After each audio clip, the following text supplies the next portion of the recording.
I was listening to Patrick talk about these statutes and codes in a video last night, and he made a comment and he said that all the statutes and all the codes are rooted in bankruptcy. They're all bankruptcy rules, codes, statutes, whatever you would like to call them. Okay. And so I started to think about some things, in particular, words such as act, statute, and I started to ask myself, like, well, what do I think these words mean? Well, I've always known a act to be a type of play, a script, some professional pretending to be something that they are not. And that is the definition of act that I choose to use, although there are several definitions to the word act. You are free to use act in the context which you understand best, but for me, I am using act to mean someone who is pretending, a professional who pretends to be another person, a script, a set of rules that can govern behavior in the public sector. Okay. And the more you read over codes and statutes, it becomes evident that these codes and statutes they don't say what we think they say. And so, like, a pet peeve of Patrick's is he'll give you advice like, yeah, you can use the 1099A to claim abandoned property. You can use it if you want to, borrow from your assets. You use the 1099A. He'll say that. But he'll also say, or he'll advise that, well, what do you think? Do you think the 1099A can be used in this manner? Did you read the instructions? Do you agree with what it is that I'm saying? Or are you just someone who really doesn't understand much of anything and you clap for anybody who you think says something smart? And I've started to think on that a bit too. Okay. And I was going through the Google Drive, and because I got a complaint this morning that Google Drive is not working, is not you know uh, providing me with documents or information, and when I log into it, I can see all the links just fine. So I started to go through each of the links individually, and I ran into House Joint Resolution 192. And I thought that this was a very, I, I've heard others give their definition of HJR 192. Like I've heard other people explain that, hey, we can discharge debts under HJR 192. Well, I'm not sure that I agree with that. That's what HJR 192 says, that we can discharge debts under HJR 192. And I have seen individuals, like, I've seen and heard just different individuals try to make the case that, hey, you can discharge a debt under HJR 192, and here's how you do it. And just like all things, there was like a mixed response from the people. Okay. And I think that that is because of competency, like the ability to understand the information that's being given to you, and then you take that information and you either add to it or implement it in a way that maybe was a tad bit different from the individual that brought this information to your attention. That's not wrong. I think that's what all of us should be doing, constructing our thoughts, our processes in terms of like our private banks, our trusts, I think that we should construct these thoughts in our minds in a way that we understand it, because, like, let's say if you try to, let's say, like, for me example, let's take me for example. If you try to understand it the way that I present it, it may not translate in that manner.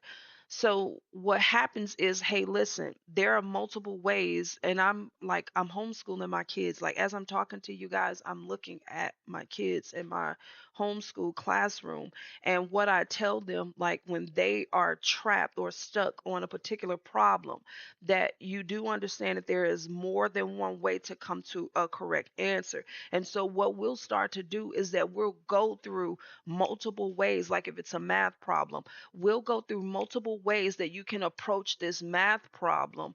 Maybe the way that the computer system tried to give it to you as an example, maybe that did not suffice. But let me try a few other ways. And once I do that, and I say, well, which of these ways sticks with you? Like, which is easier for you to comprehend and understand? And they'll say, well, I understand it this way. Well, that is the way that you go from this point forward. You go with it in the way that you understand it. Okay. And so, in reading the HJR 192, um, I don't think that this says what we think it says, and I'm going to read it. Okay. Now, before I do, I don't let me think about it, because I don't want to like poison the well by saying something first before I read it. And now, as I'm reading it, you have these ideas that I have already planted in your mind about what's to come. I think that's a bit unfair. So, what I'm going to do, I'm just going to read. It's just one page long, and I'm going to read what this House Joint Resolution 192 says. This is an act, okay? I really do believe that these people that make these public policies, they word it in such a funny way as to cause confusion. So I'm not saying that other individuals that read HJR 192 interpreted it wrong. But what I am saying is that I hear something different when I read HJR 192. And what I'm saying to you is, do you agree with that interpretation? So I'm gonna, if it's not, I could swear this is on the Google Drive where I got this from. But if it's not on the Google Drive, I'm gonna upload it to the Google Drive so you can read this yourself and start to kind of get in the habit of, okay, yeah, I kind of heard Christina's presentation, okay, but I'm not so sure that I agree with her interpretation. That is not wrong. It is not wrong to rely on yourself and your own intellect and your own comprehension to come to a decision about something. That is not a wrong thing to do. I'm just showing you, like, how when I'm reading something that is as wordy as this shit is wordy, y'all. And I think that that is intentionally, okay? It's intentionally very wordy to cause confusion to anyone who's reading it. You will become frustrated and flustered, okay? And just, you know what, fuck public policy. I'm already there. I'm already like, you know what, forget public policy, okay? I don't give a shit about public policy. I'm in the private. All right. So, like, all right, so House Joint Resolution 192, okay, to ensure uniform values to the coins and currencies of the United States. Okay. Whereas the holding or dealing in gold affect the public interest and are therefore subject to proper regulation and restriction. Okay. So, whereas the holding or dealing in gold affect the public interest, the public trust, okay, and are therefore subject to proper regulation and restriction. This was one of the questions that I asked you guys before, where I said, um, I did Who Wants to Be a Millionaire. It was a question that I presented to you guys because I wanted to get the hamster wheel going to see what your beliefs about money are. Okay. And the question asked, what is money? And there were a series of options. So money is gold and silver. Money is it Federal Reserve notes? Um, is it gold and silver, or is it all of the above? And so the answers were there were some people say, well, yeah, gold and silver is money. And then you had some people that said, well, Federal Reserve notes is money. Some people said all of the above, and some people got the correct answer, which is time and labor is money. So anytime they are talking about um, money, I immediately think of money in terms of time and labor, okay? Because in order to have anything of value, you must have time and labor. That is first and foremost. And you are converting that time and labor into something that you can use. So, like, let's say I posted this video of Robert Kiyosaki, okay? And he was talking about his gold mines that he owns, okay? And you know what, let me get that video for you guys. I'm going to do a real time, and I'm going to play Robert Kiyosaki talking. It's very short, it's not long. We're not far into HJR 192. We just read the first little paragraph, okay? But I really want you to see this. So I'm going to incorporate that into this video so that you will follow me a bit in my thoughts, and how I'm tying certain things together, and where my train of thought is going. So hold 1 second. I'm going to get that video for you, and then I'm going to just play it. Okay, so I was able to find the video for you guys. And so this is Robert Kiyosaki. And I sometimes listen to like his ideas about money. And I learn so much by listening to um, rich people. Like, what do they think about, money and wealth, and how are they using these words? Not because I want to be one of them, because I have my own thoughts and beliefs about how they get rich, about the ethics of it. But I just kind of, if I'm in private banking, these are the people that are at the top of these institutions that we're engaging with or we're interacting with. And so I thought that for me and my learning, I wanted to listen to different perspectives so that I can make a decision for myself as to whether or not I agree with this. And in listening to Robert Kiyosaki, I said, no, this is a money changer. If you agree with me that money is time and labor, he is explaining the biblical definition of a money changer. If you would, and you might not agree, and that's okay if you don't. But for me, this is a money changer. This is what money is. Okay. It is time and labor. I made this much this month, loser. Your job is to take this, convert to this, or convert to this. Not to brag, but I own tons of this. But oh, I made this much this month, loser. Your job is to take this, convert to this, or convert to this. Not to brag, but I own tons of this. But oh, Now, when he says not to brag, but I own tons of this, well, how did you get the gold coin? How did you get it? Someone had to pledge their time and labor to enter a gold mine to extract the gold, whether they used trucks, whether they shit dug a hole themselves, okay? They had to use their labor to enter these gold mines. And that's what he said. He said, well, I own the gold mines. Okay, but Yeah, but just owning gold mines, like there has to be more to it, right? Like how do you turn the dollar, which is represented by a loan, you turn that dollar into a different currency? That's a money changer. And he says, I own tons of this. You own tons of gold or tons of labor. And I hear I own tons of labor because you have to in order to produce this amount of gold to make you wealthy. You would have to have a monopoly on labor, and the labor is cheap. It's cheap. Or how else do you make a profit?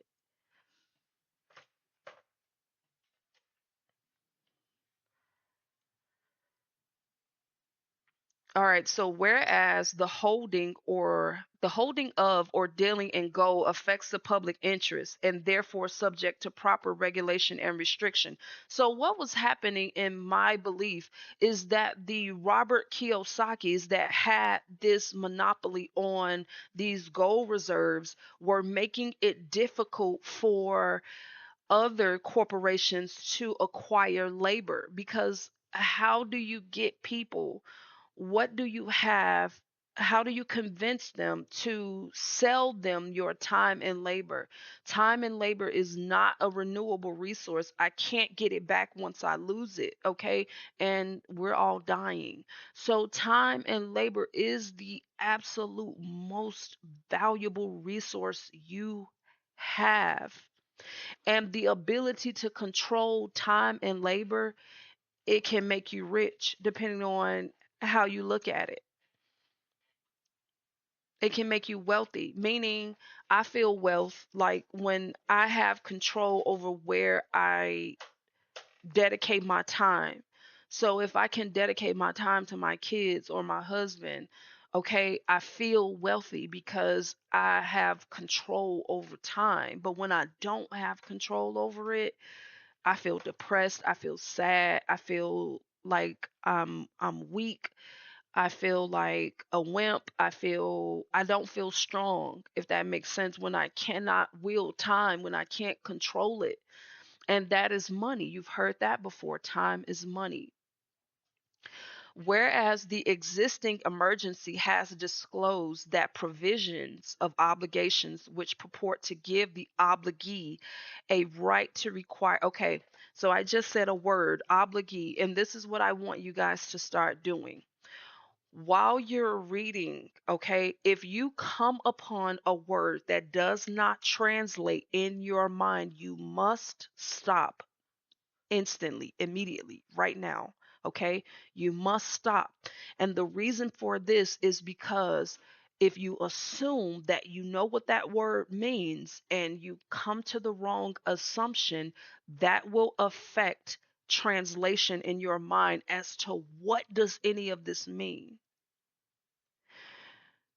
So you stop, okay? I was reading that paragraph, and obligee, the word obligee or the word provisions or the word purport or obligations did not translate in my mind. So I have to stop. I have to define these words. I have to use them in a sentence, okay?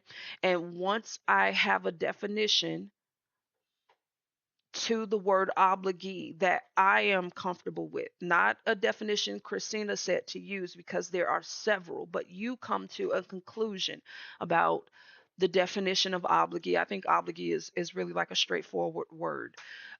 Once you have that definition, you, let's say if obligee is too difficult for your mind to translate, well, find a word that's synonymous to obligee and you replace obligee with that word, and then you go back and you read it in order to get that translation and comprehension in your mind so that you understand what you're reading. Okay.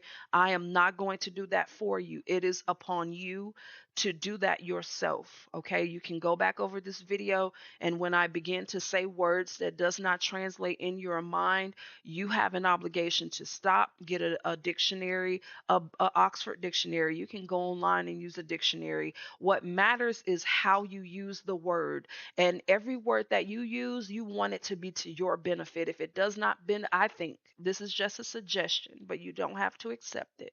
But I think that when in terms of like private banking and finance and estate, okay, I want to use the words that explains or defines something beneficial to me. Okay. Whereas the existing emergency has disclosed that provisions of obligations which purport to give the obligee a right to require payment in gold or a particular kind of coin or currency of the United States, or in an amount of money of the United States measured thereby, obstruct the power of Congress to regulate the value of money of the United States, and are inconsistent with the declared policy of the Congress to maintain at all times the equal power of every dollar coined or issued by the United States in the markets and in the payment of debts. They said a whole bunch. They said a whole bunch in just this, and I can kind of see how just the everyday person, and I'm an everyday person, okay, but I feel like my eyes are just rolling in the back of my head from boredom in reading this. And what happens is because a lot of this language is difficult to understand, and so to us it's like it's boring, it's not interesting, okay? But I just feel like after reading that, like, this was just a word salad. What does this mean? And I believe that this is saying, okay, let me re-highlight. Okay, only Congress has the power to regulate labor and time. Okay, they don't call it that, but of course, to have anything, you need labor and time. To have anything of value, okay? And you always hear rich people say, well, I get rich, I use other people's money. Do they say I use other people's labor and time? No, they don't say that. But to me, that is how I hear it. Oh, I got rich off using other people's labor and time when they say money, because I have conditioned my mind to hear money as labor and time. Immediately, anytime you're talking to me about any money, any debt, and anything of the nature, okay, we're talking about labor and time at this point. Okay. All right, so what does all this word salad mean? Okay, so whereas the existing emergency has disclosed that provisions of the obligations which purport to give the obligee a right to require payment in gold or a particular kind of coin or currency of the United States, or in an amount of money of the United States measured thereby, obstruct the power of Congress to regulate the value of money of the United States, and are consistent with declared policy of the Congress to maintain at all times equal power of every dollar. Okay. When they say that, it makes me think that what they are saying is that it is the job of Congress to maintain the purchasing power of money. Okay. And the way that we do this is with exchange, okay, with trading.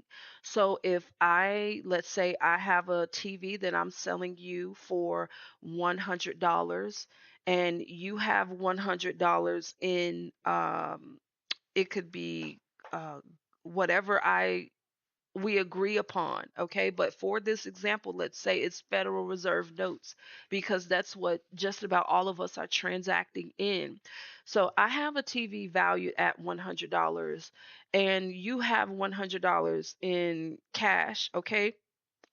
if I give you my TV and you give me the $100, we just engage in an exchange, okay? And by doing so, okay, equal value amongst us both. I had $100 in value, you had $100 in value, and we simply exchange that value. That maintains the integrity of the currency, okay? Because exchange is even. So let's say that I have a TV worth $100, and let's say I decide to charge. Well, I mean, you have to pay taxes, so you have to pay me an extra $6. So now you are paying me $6 more for an item that only costs $100. Okay. This is creating some sort of inequity. Okay. We are not, this is not an even exchange. One of us is walking off with $6 more than the other person, if that makes sense.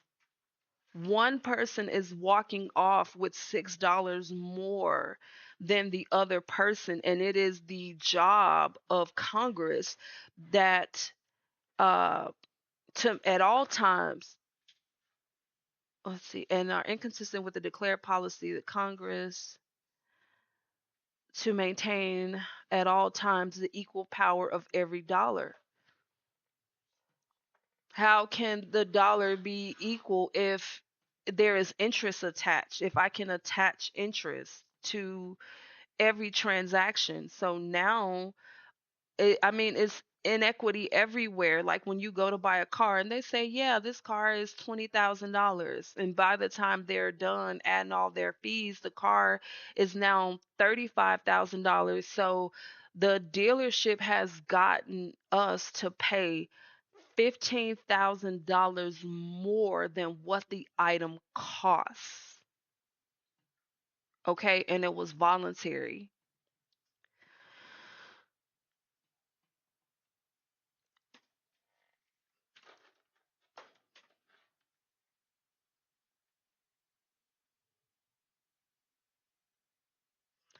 Now, what I find interesting is that they speak about money and debt within the same paragraph. Okay, they talk about money and debt.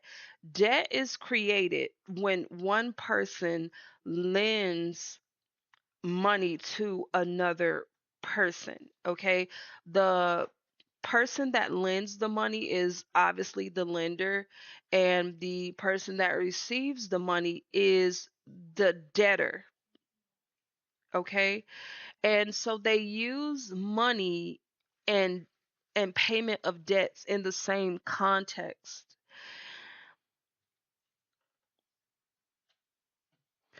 Credit and money, credit and money is, they are not the same. This is in a what I read in a lot of these acts and statutes is that they use words interchangeably. Okay, they use words interchangeably, so you'll start to think that codes and statutes are law because they use codes and statutes interchangeably with law. And so, like, honestly, I think that this paragraph is telling them how to get around Congress and abuse the money supply, which would be the time and labor of the American people. Let me see, because there is no.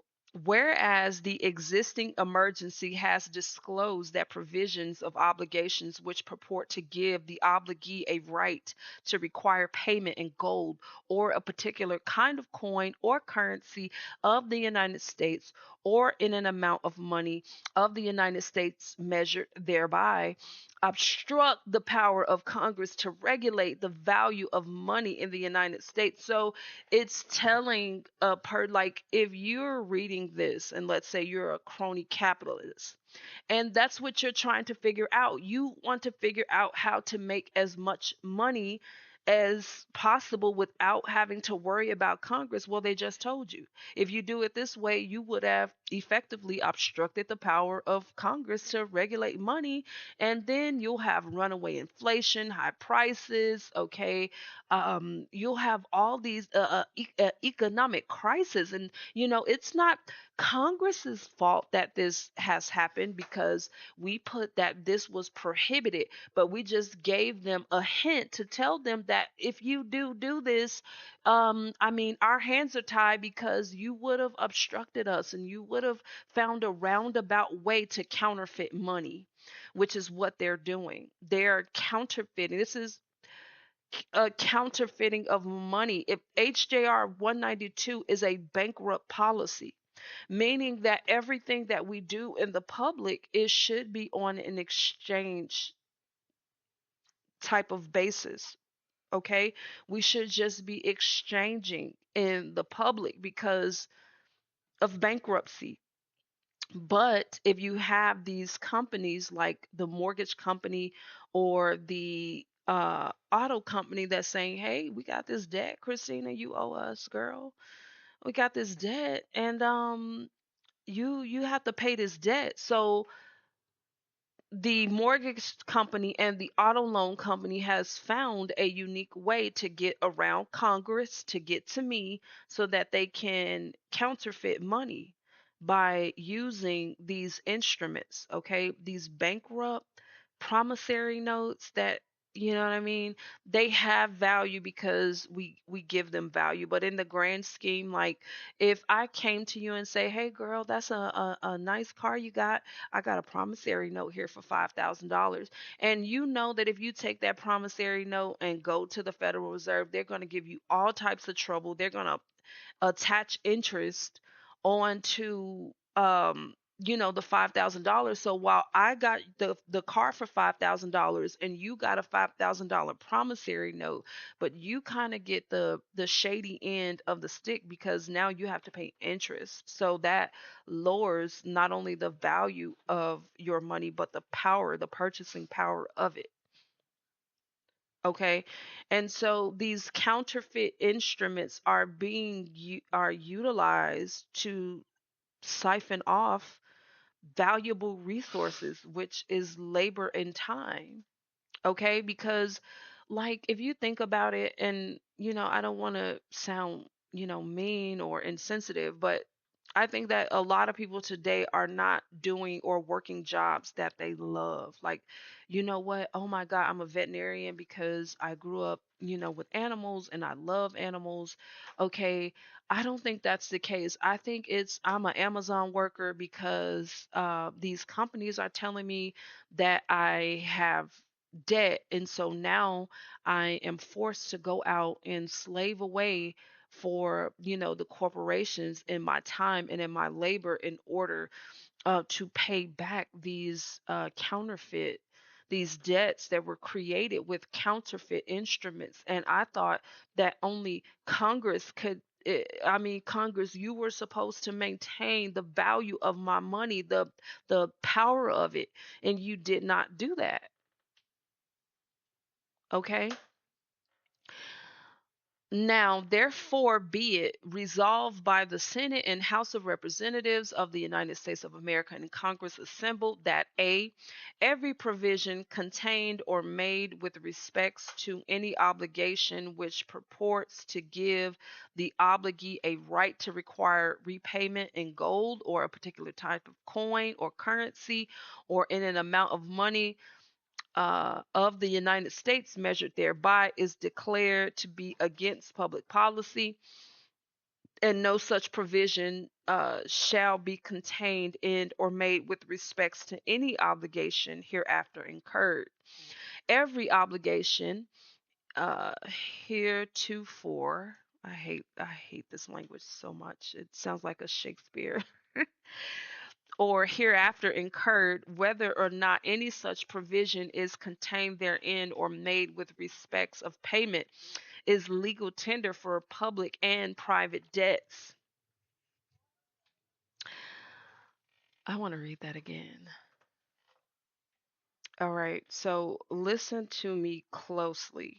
Okay, this was the part, and I'm going to stop after this because, listen, what I'm realizing is that, and we're alike in a lot of ways. That I have a short attention span, like I really do. Okay, I have a very short attention span, and so I have to walk away from things sometimes and give it a little bit of time before I can come back to it. Okay, I don't know if you guys are like that, but I am.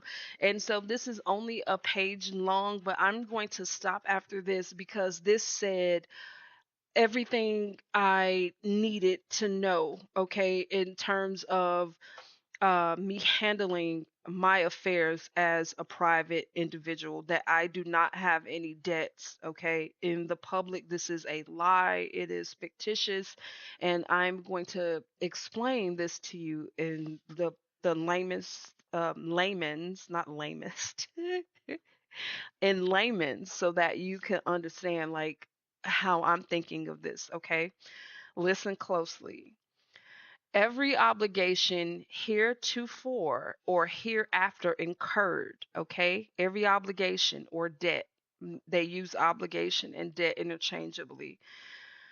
Every obligation heretofore or hereafter incurred, whether or not any such provision is contained therein or made with respect thereto, shall be discharged upon payment dollar for dollar in any coin or currency which at the time of payment is legal tender for public and private debts. Okay. So when we issued those like promissory notes, okay, let's use promissory notes because that is the most common um, financial instrument that we use to acquire, houses or cars. Okay. It is the promissory note. The promissory note has cash value. Okay, so at the time that we authorize payment using the promissory note, okay, that promissory note it carries cash value. Now remember that everything in commerce is exchange, okay?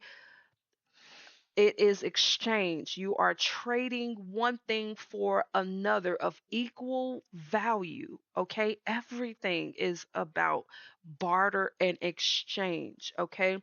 So even though they say that the Federal Reserve notes shall be considered legal tender for all debts, public and private, something had to be exchanged in order to get those Federal Reserve notes. So, for example, my mortgage company, okay, when I issued a promissory note, I was ignorant. I was unaware at the time. I did not understand, money. I did not understand these financial transactions. Okay, which is all my fault. I take full responsibility for dealing in trade and not understanding what my responsibilities are and what the other party's responsibilities are.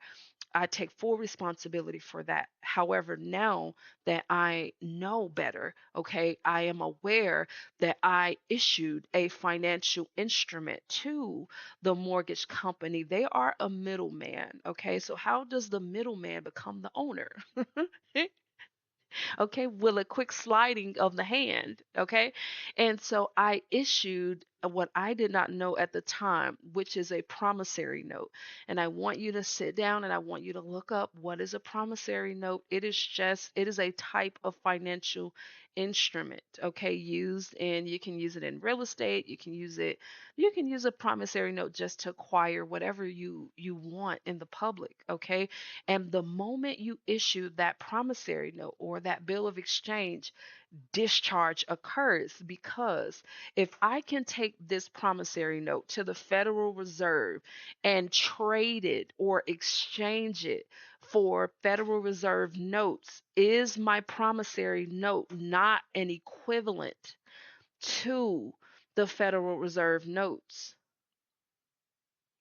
If it can be exchanged, yes, the Federal Reserve um, s- uh, sells their paper money at interest. So technically, okay, in terms of the values are different because the what the person the individual, meaning the mortgage company or some unsuspecting employee that works for the mortgage company, okay, they're thinking that this is just business as usual, and they're going in to trade that promissory note, exchange the promissory note for Federal Reserve notes.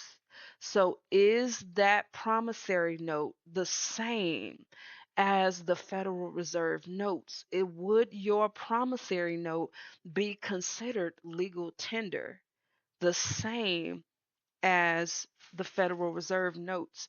And from my perspective, the answer is yes, it is. Because if it's not, then why are you exchanging? Why are you trading in it, Federal Reserve?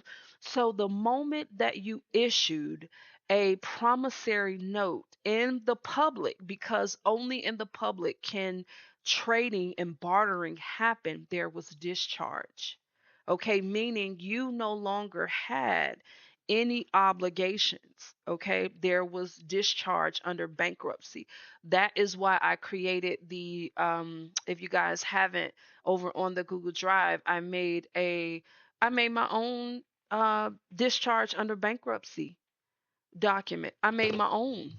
And you can make your own. You can use mine as a guideline, but you can make yours say whatever you want it to say.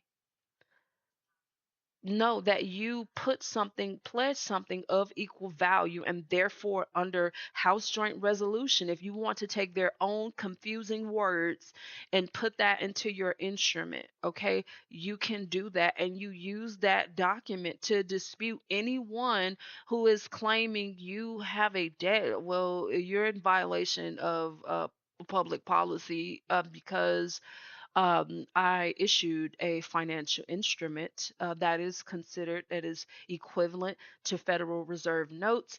A financial instrument was issued, and this debt has been extinguished or discharged. So you, like for the credit bureaus, like you reporting this debt on my credit, okay, this is some sort of identity theft or fraud, okay, that you are participating in to affect the interest rates of money, because the more the interest rates increase, okay, like when the interest rates increase, things become more expensive.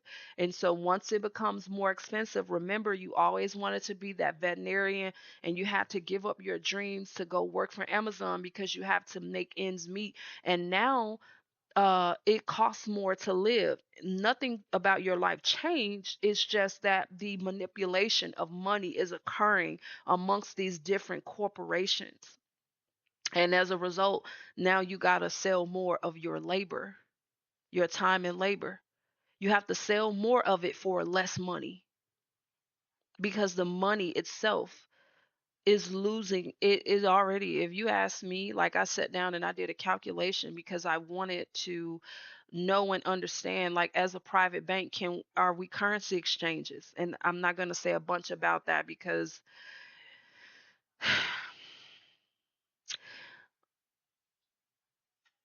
I'm afraid that people are going to hurt themselves. Okay, like you saw what happened with this whole Chase glitch. Like, the people don't even know how to defend themselves from that Chase situation. Talking about fraud, well, who is the victim? Is Chase the owner of this account, or am I?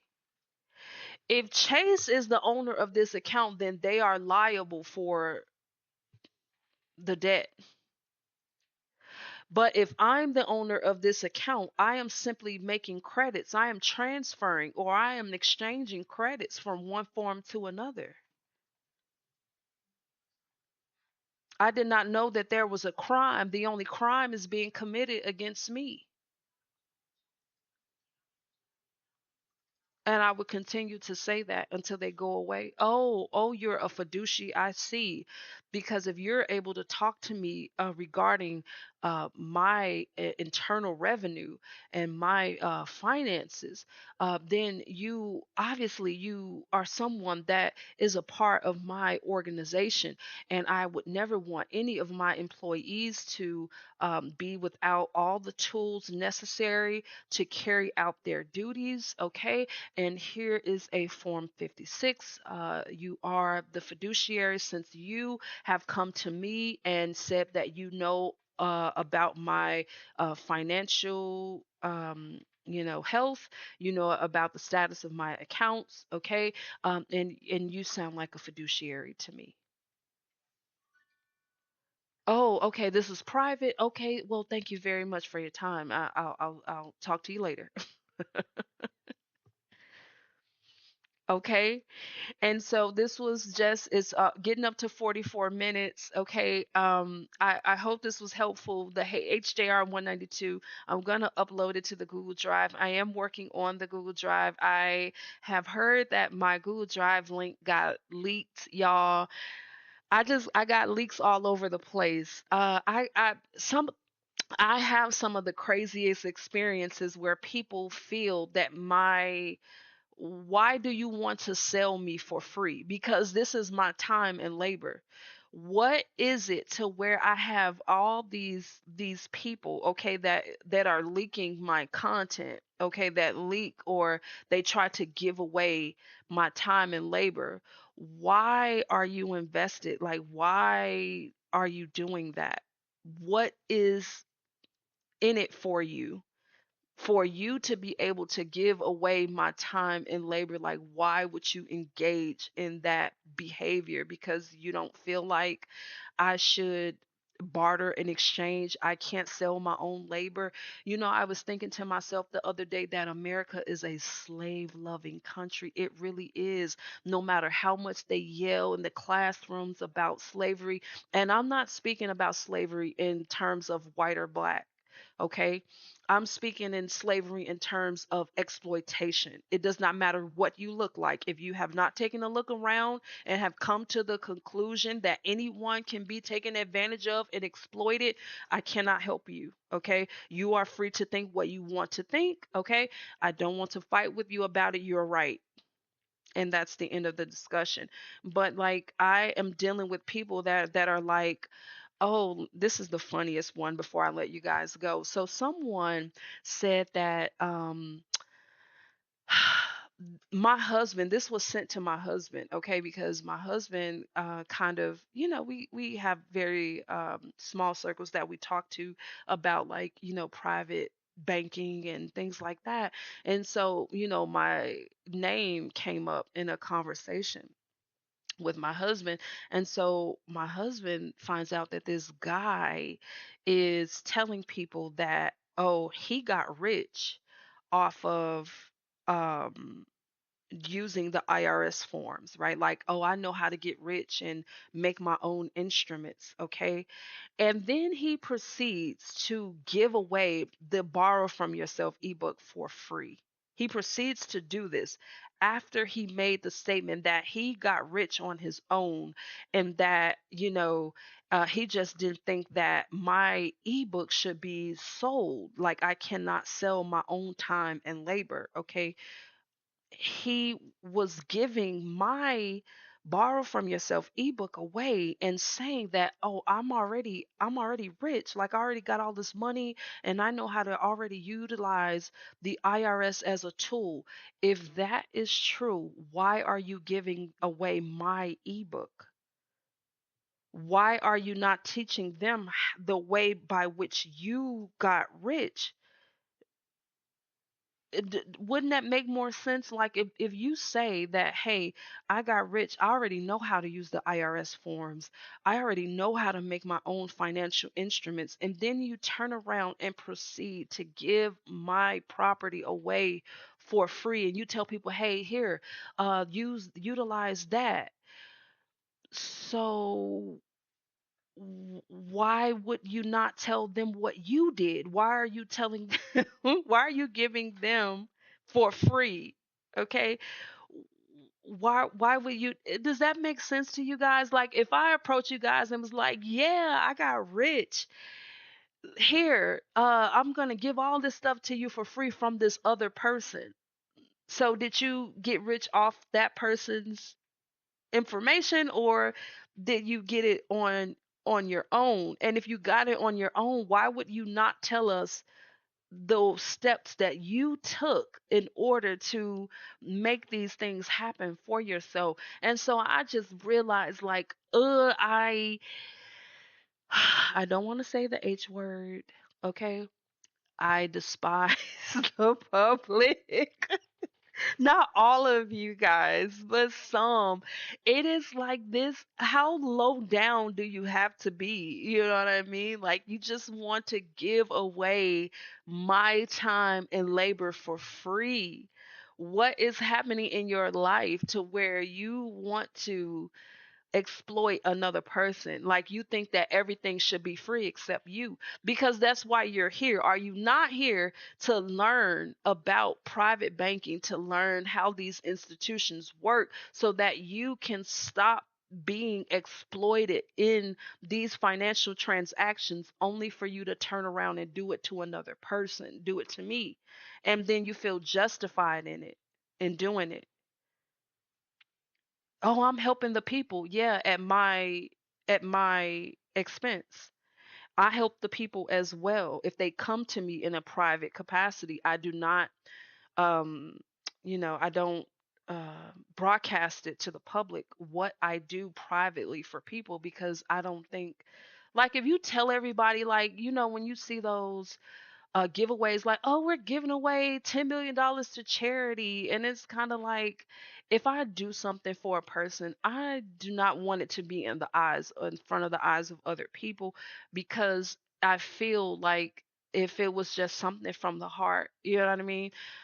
And I'm like broadcasting it to everyone, then it wasn't from the heart. It was for, my own kind of my own gain, my own benefit. And so I never want to do that. But there are people out here that are like, they have, you know, convinced themselves that exploiting me is okay. And like I have tried to like fight back against feelings of like vengefulness, wanting to, because I know who these people are. Like some of these people have done business with me, so it's like there's a track record of your private information. Why would you come and I realize like these people are not, they're not so smart and so bright. And like, why would you come and do business with me? So now I know where you live, I know your name, I know your date of birth, I have, you know what I mean?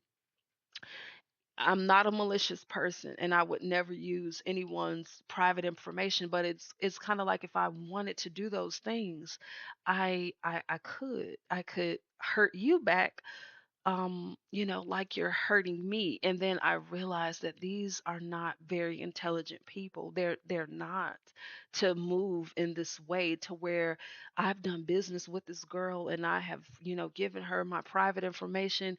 And now, you know what I mean? I'm just going to go off on all these websites and I'm going to link all of her products or whatever, to the public. And I know that I was just in, I have dealings with her in terms of like, my private information. Um, uh, like, who would do that? Who would place themselves in that type of situation? So we're getting up to an hour. I'm going to, like I said, I'm working on the Google Drive. I keep getting like, hey, Christina, there's nothing in the Google Drive.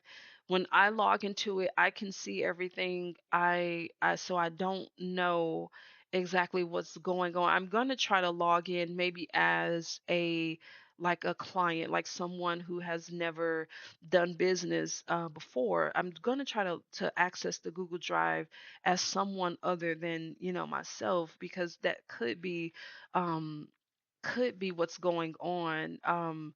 Because it's my drive and I'm logging in under it, I can see everything. But when you guys log in, you don't get to see everything. So, yeah, I'm going to go in and move some things around. Um, I might have to move the Google Drive because again, my Google Drive link, it was leaked. Unfortunately, we got bad apples out there. We have people that just do things for reasons that it makes no sense. It's like you just want to see me hurt.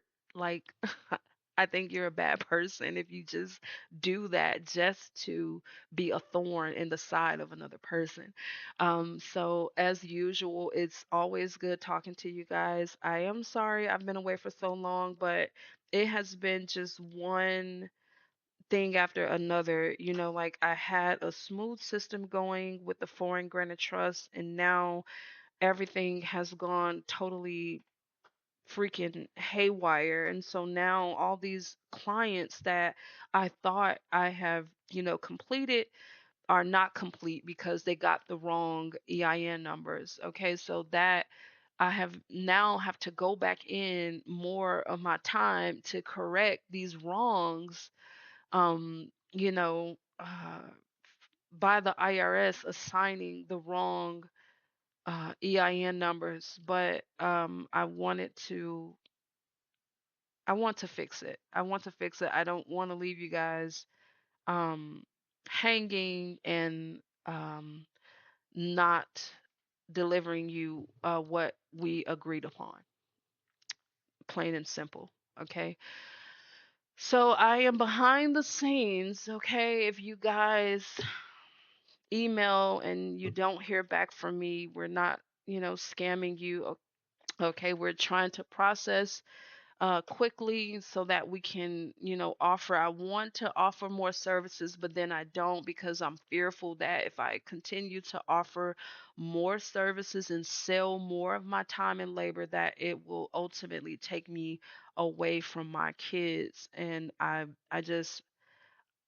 not willing to sacrifice them for this. So I'm trying to find a healthy medium, to where I'm fulfilling my obligations to, the business as well as, to my husband and my kids. So I do apologize. This has been a very, my first year in business has been very informative, but it's been a lot of ups and downs. Like it got to a point where I was about to just close up shop. I'm serious. I looked at my husband. I'm like, I don't want to do this no more.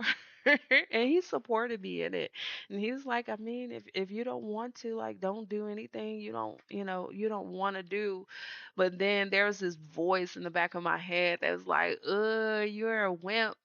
You're a coward. You're gonna run when it gets tough. And I got this little shit talker voice in my head, and so I was like, I'm not gonna run with it when it's tough. I'm gonna try to do what I set out to do.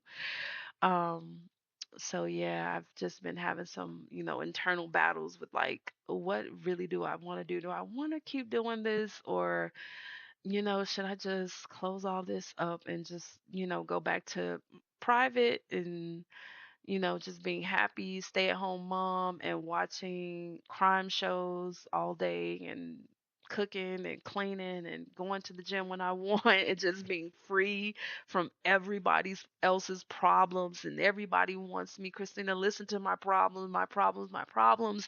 And I'm like, Christina got her own problems too. I am not here, you know what I mean? Like, to listen to problems, but to give you information that will help you solve your own, if that makes sense. Okay. So this video has gotten up to an hour. I'm going to get back to um, I'm homeschooling right now.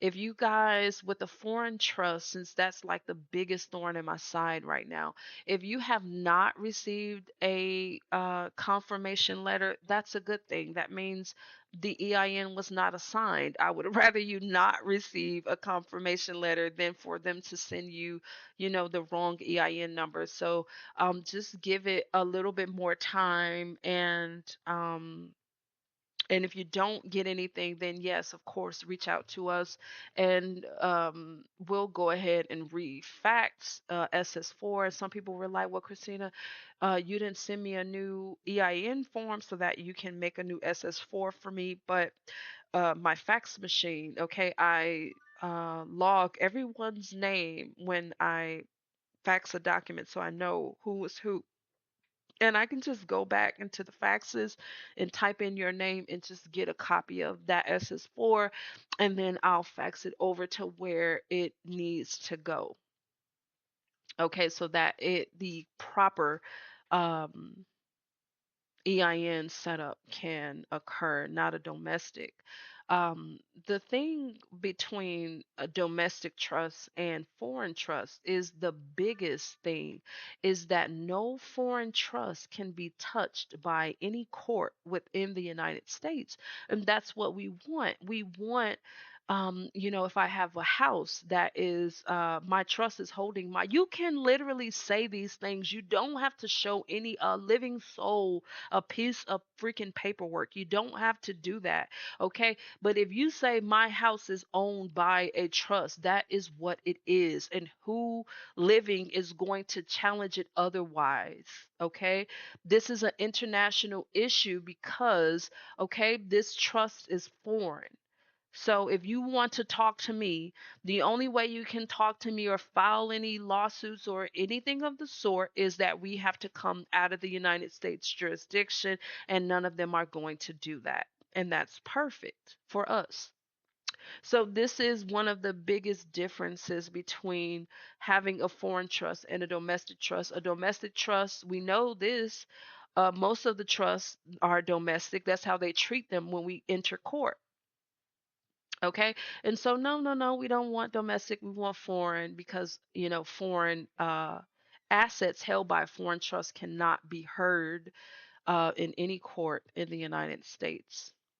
And that's the whole purpose. If you have not understood that by now, that is the reason. That is the reason I came forward and said, hold on. The IRS is giving you guys domestic trust. It's not particularly a good or bad thing. It's just that for asset protection, we want these trusts. We're foreign persons, okay, to the United States. And so we have every right to set up our affairs, okay, out of the jurisdiction of the United States. Okay, so if someone, like, let's say, comes after you for your house, okay, and they listen, just by you sending a letter to me in my name lets me know that you have no idea who owns this property. Okay. And so that means you need to quit utilizing the USPS mail system for fishing, sweepstakes, gambling, wagering. Okay. That's what the courts are doing. You stop doing that right this moment before I pull your ass into a court. Okay. And charge your bond up to 3 times the amount.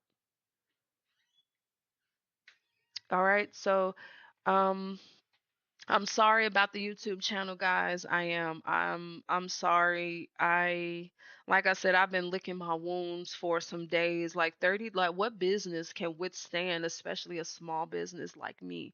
Like what small business can withstand a loss of 30 plus thousand subscribers? Like this is my this is my base, and I keep losing you guys over and over again, and so sometimes I feel like, you know what,